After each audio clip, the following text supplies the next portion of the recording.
یہ طے ہی نہیں طے ہو پا رہا کہ سائل ہے کہ ملزم ہے، لیکن بہرحال میرا خیال ہے وہ سائل ہی ہیں کیونکہ انہوں نے نظر ثانی کی اپیل کی ہوئی ہے۔ تو جسٹس قاضی فائز عیسیٰ صاحب ہیں جو سائل کے طور پر وہاں پر پیش ہیں، وہ سپریم کورٹ کے سٹنگ جج ہیں۔ یہ بھی ایک تاریخی واقعہ، انوکھا واقعہ ہے کہ ایک جسٹس جو ہیں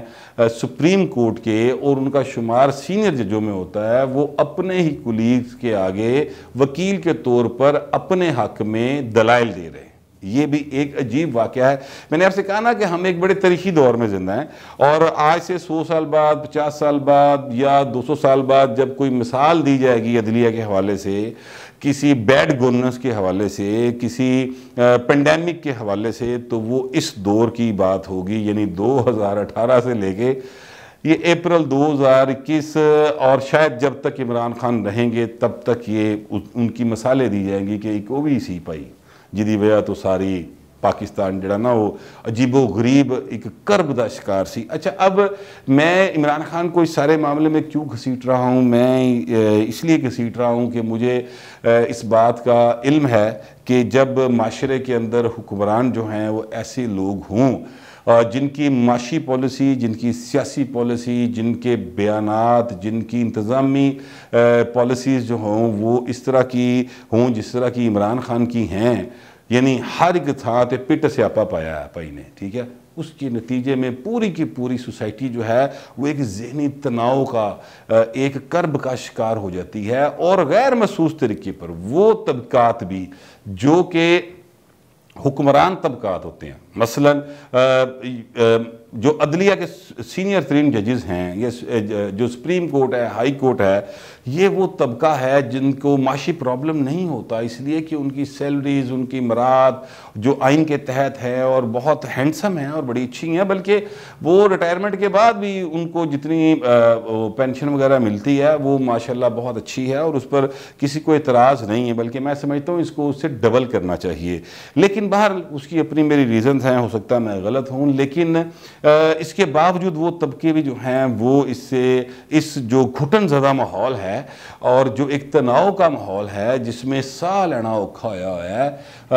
وہ جو ہے نا، یعنی وہ کیا تھا، وہ حبس ہے کہ لو کی دعا مانگتے ہیں لوگ، وہ والا سین ہوا ہے، تو اس میں پھر وہ طبقے بھی جو ہیں وہ اس سے اپنے آپ کو باہر نہیں رکھ پاتے، اور اس کی مثالیں میں نے آپ کو 2 دیں۔ اسی طرح سے اسی قسم کی مثالیں آپ کو یہ جو ہے اپنا سیاست اس میں بھی نظر آئیں گی، یعنی فور نتھنگ، کسی بھی قسم کے کوئی اہم کسی سیٹ حاصل کیے بغیر، کوئی اہم فائدہ حاصل کیے بغیر خام خواہی پیپلز پارٹی اور نون لیگ دوجے نہ کتی چیکا پا بیٹھیاں، اور پی ڈی ایم کی جو موومنٹ تھی اچھی خاصی چل رہی تھی، وہ دی گڈی دے پہیے وکھرے ہو گئے، کوئی ادھر ٹر پیا، کوئی ادھر ٹر پیا، ایکسیڈنٹ آپس ہی رل کے ایکسیڈنٹ ہو گئے، ٹھیک ہے۔ اچھا، اب اس کو خیر دوبارہ اکٹھا کرنے کی کوشش ہو رہی ہے، وہ میں آپ کو پہلے بتا چکا ہوں، محمود اچک سعید صاحب اور اختر مینگل صاحب اور وہ انس نورانی صاحب نے نون لیگ پیپلز پارٹی سے رابطے بھی کیے ہیں، اور اس والے میں کہا جا رہا ہے کہ جناب وہ جلد ہی ملاقاتیں بھی کریں گے بلاول صاحب سے، مریم صاحب سے، بلکہ اب شاید مریم سے کم کریں، اور شہباز شریف صاحب باہر آ رہے ہیں تو پھر وہ صدر ہیں تو انہی کے ساتھ ملاقاتیں ہوں گی۔ باہر تو میرے کہنے کا مطلب جو ہے، جو بات میں کرنا چاہ رہا ہوں وہ یہ ہے کہ سوسائٹی کے اندر اتنی گھٹن ہے کہ لوگ جو ہے نا وہ کچیچی وٹے پہ ایک دوجے نال ایویں خام خواہ، کوئی اس کی ریزن نہیں ہوتی ایز سچ کہ جس پر انسان جو ہے وہ فوری ریزن کوئی نہیں ہوتی کہ انسان جو ہے وہ دوسرے دے گلے پائیے یا اس کے ساتھ تلق کرامی کر بیٹھے، لیکن یہ چونکہ ایک سوسائٹی کا پورا ماحول اس طرح کا بن چکا ہے تو اس میں کوئی طبقہ بھی جو ہے وہ اس سے بالا تر اپنے آپ کو رکھنے کی پا میں جتنی مرضی کوشش کر لوں، اس کے باوجود وہ نہیں رہ پاتے، کیونکہ آپ جہانگیر ترین ایک ارب پتی کھرب پتی انسان ہے، جس بندے نے 70 ارب روپے سالانہ انکم شو کی ہو اور اس کے اوپر ٹیکس پے کیا ہو، اس بندے کی ایکچول انکم کتنی ہوگی یہ آپ خود سوچ سکتے ہیں کہ مطلب میرا خیال ہے شاید میاں منشے تو بہت ہی امیر آدمی نکل آیا وہ بندہ بھی جو ہے وہ بھی مطمئن نہیں ہے۔ میں آپ کو جو بات بتانا چاہ رہا ہوں ذرا پلیز سن لیں، جہانگیر ترین صاحب بھی مطمئن نہیں ہیں، اور یہاں پر جو باہر بیٹھا ہے سعد پانالا وہ بھی مطمئن نہیں ہے، ٹھیک ہے، آپ کو سڑک پہ چلتا ہوا کوئی شخص ایسا دکھائی نہیں دے گا جس کے چہرے پہ رونق ہوگی، جو ہنس رہا ہوگا یا جس کے چہرے پہ اطمینان ہوگا۔ آپ کو ہر چہرہ ٹینس دکھائی دے گا۔ یہ ماحول جو ہے، اس ماحول میں ہم لوگ زندہ ہیں، اور یہ بڑی بات ہے کہ ہم زندہ ہیں، اور حساس لوگوں کا اس دور میں بھی زندہ رہ جانا بڑی گل ہے باجی۔ بہرحال اللہ کا کوئی خاص کرم ہے۔ میں صرف یہ کہنا چاہ رہا ہوں کہ اس ماحول نے ہماری سپیریئر عدلیہ کو بھی نہیں بخشا، یعنی وہ بھی اس کا شکار ہو گئے ہیں۔ یہ ہوتے ہیں کچھ سبز قدم حکمران، ویسے تو ان کو لاہور کی زبان میں کچھ اور کہا جاتا ہے، لیکن میں تھوڑا سا چلو حیا ہی کر لینے ہیں، پردہ ہی رہ لینے ہیں، ویسے انہوں نے کوئی حیا نہیں ہے، لیکن یہ ایسا سبز قدم حکمران آیا اللہ کے فضل سے، عمران خان، کہ جدو دا انہیں پیر پایا نا، اسو دا پورے پاکستان دے وچ ایک اجاڑ ہی پھری پئی ہے۔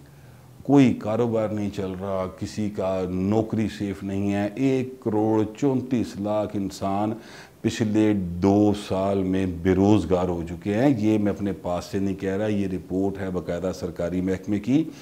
اس طرح کے ماحول میں جب انسان رہ رہے ہوتے ہیں تو اس میں پھر نکی موٹی نوک جھوک جو ہے وہ ہونا ایک لازمی امر ہے۔ اسی طرح کے حالات میں ہم زندہ ہیں۔ بہرحال میں بات کر رہا تھا ججز کی، جو آج وہ آپس میں الجھ پڑے۔ پاکستان کی عدلیہ کے ایسے بہت سارے فیصلے ہیں جن پر ہم بہت زیادہ معترض ہیں، ہمیں بہت زیادہ اعتراض ہے، اور صرف مجھے نہیں ہے، پاکستان کی شاید بہت بڑی اکثریتی آبادی کو اعتراض ہے۔ جسٹس منیر کے فیصلوں پہ لوگوں کو اعتراض ہے، مولوی مشتاق کے فیصلوں پہ اعتراض ہے، بھٹو کیس پہ اعتراض ہے، نواز شریف صاحب کو نااہل قرار دینے پہ اعتراض ہے، عمران خان کو صادق اور امین قرار دینے پہ اعتراض ہے۔ بہت بڑی تعداد ہے جو کہ ایسے فیصلوں پر اعتراض رکھتی ہے، لیکن یہ پہلی بار ہو رہا ہے کہ پاکستان کے اندر سٹنگ ججز جو ہیں وہ پچھلے ہفتے انہوں نے لکھ کے ایک دوسرے پہ الزام لگائے، لکھ کے 2 ہائی کورٹ کے ججز نے ایک دوسرے پر لکھ کر الزام لگائے اپنے فیصلوں میں، اور آج سپریم کورٹ کے 3 ججز آپس میں الجھ پڑے۔ یہ جو بات ہے، اس کو اگر کوئی لائٹ لینا چاہتا ہے تو پھر وہی مرضی ہے، لیکن ایک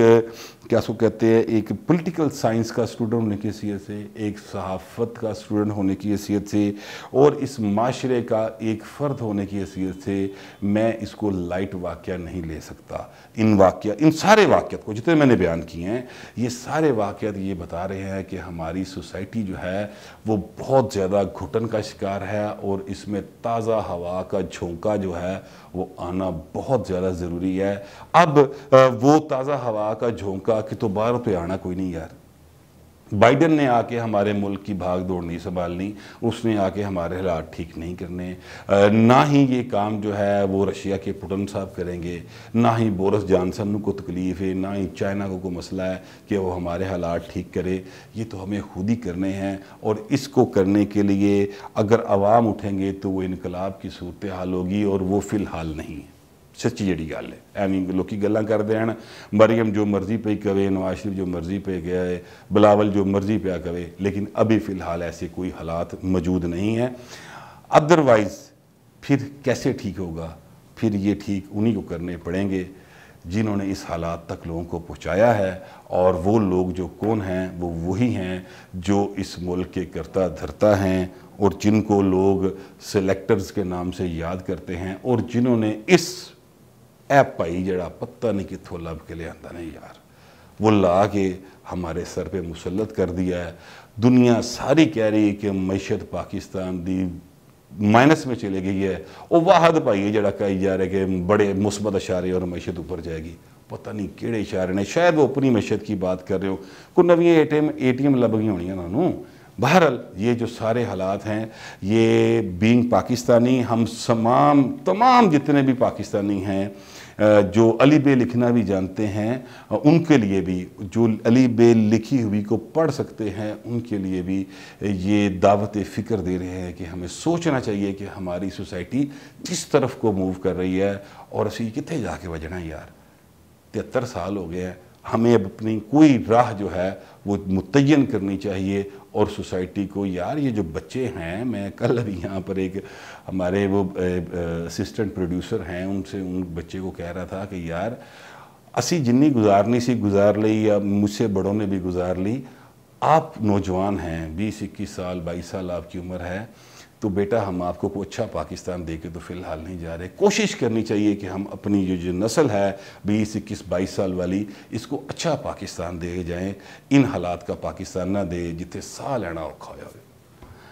یہ میری دکھ اور تکلیف تھی، تو میں نے سوچا تانوں کیوں سکون نہ سون دواں، تاڑے دے کبھی بچا ہی دواں۔ فی الوقت اتنا ہی، ملتے ہیں اگلے ویلاگ۔